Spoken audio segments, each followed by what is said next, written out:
Galapagos is definitely the best conserved tropical archipelago in the world. So that makes really a unique place in the world. It's not just about its beauty, it's not just about it's a famous touristic place, but it's mainly about Galapagos is a unique functional ecosystem. The Galapagos National Park and the Charles Darwin Foundation invited Google to the Galapagos Islands to collect imagery for both scientific applications and management of the islands. Surprisingly, the Galapagos have not been that well mapped in the past. There has always been satellite imagery, of course, but to now take that next step and to work with Google to provide better mapping for Galapagos is something that's very, very important for our work and much appreciated.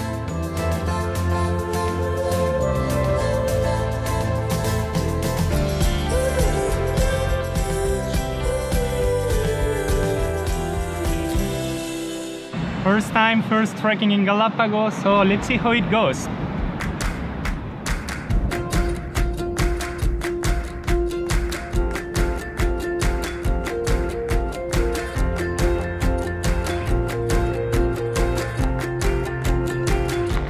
We usually see this kind of turtles here, and actually these tortoises are born in captivity. They are part of the reintroduction program of the Galapagos National Park.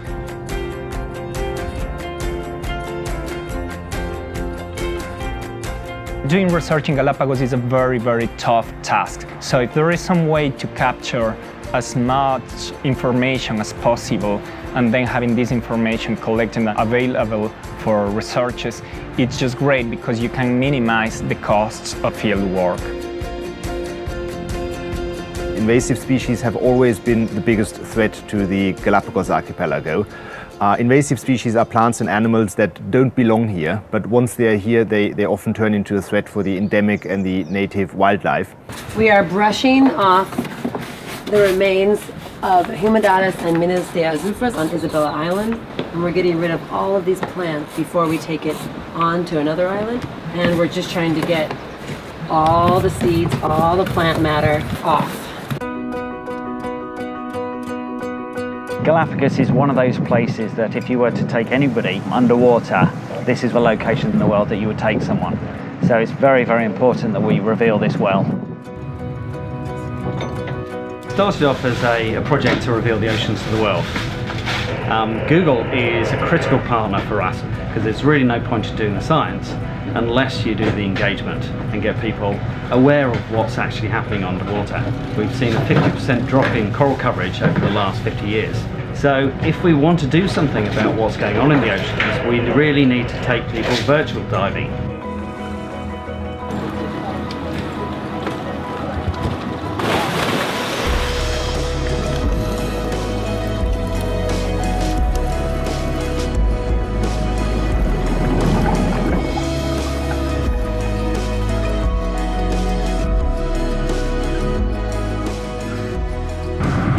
Probably around 50 sea lions, so it's almost like a big ball of sea lions around it.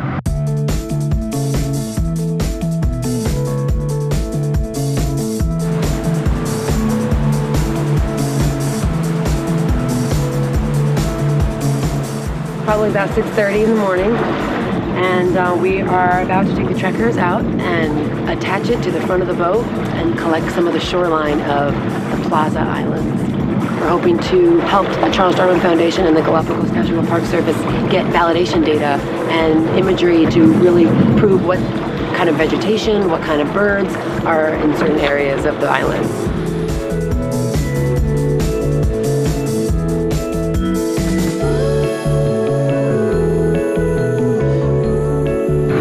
This morning's dive will be a very interesting dive because Galapagos is famous for its currents.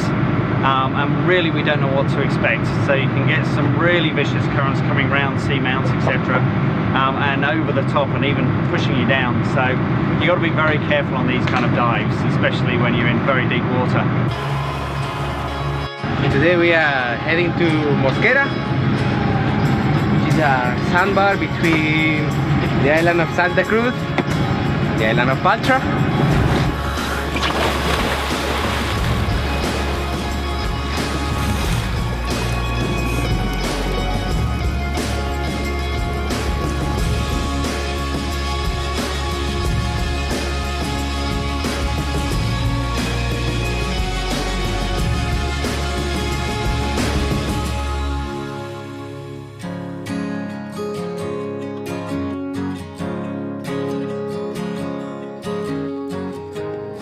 Well, we're here at the horse base camp, and we're about to go up to the top of the crater.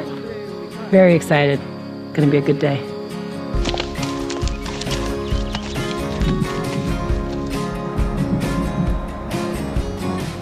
It's a pity that it's closed. It's closed now, because otherwise, if it's open, it would be an amazing view here. But let's see if we are lucky, and later we maybe have some sun. Please! Well, just about 5 minutes ago, this was completely cleared. There was no fog. You could see the steam, you could see the sulfur, you could see all the lava. And how does it look up there? Daniel, can you hear me? Yeah, hear you. Loud and clear. It's amazing. Geologists will love us for the years to come. I'm so sorry you are not here. We're gonna visit in Street View.